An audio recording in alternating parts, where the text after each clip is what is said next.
may resulta na. Ang sasabak at ang kakasa sa hamon ng Little Miss Nyugan. At sino? Sino ang pambato ng gulayan?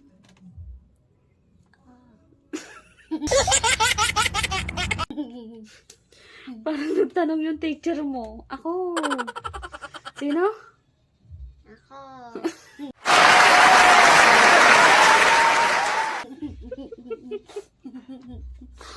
O, ano masasabi mo? Ikaw yung yung magiging pambato ng ating lugar. Ang masasabi ko po, Ano po?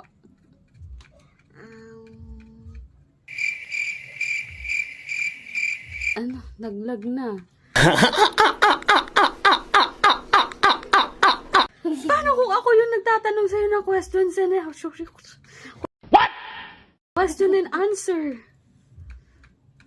Oh, wala na. Nagapak na tayo dyan. Parang may naamoy ako hindi maganda. Ano masasabi mo? Ikaw yung kahit ganun yung sagot mo, pamali-mali, kabado ka, nahuhubaran yung short mo, ikaw pa rin yung napili. Oh my God! Wow! Oh, ano masasabi mo doon? thank you po. Yun lang.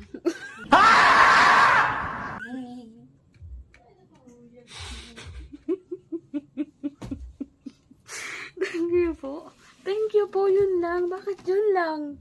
Kawawa sa'yo eh. Hindi mo man lang sabihin na gagalingan ko po. Ano? Ang gagawin mo? Ang gagawin mo?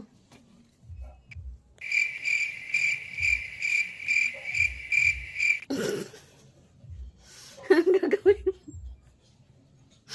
Nanggigigil ako sa'yo. No! God, please, no! No! No! Anong gagawin mo, sis? Galingan ko. Sabi, Little Miss Nyugan.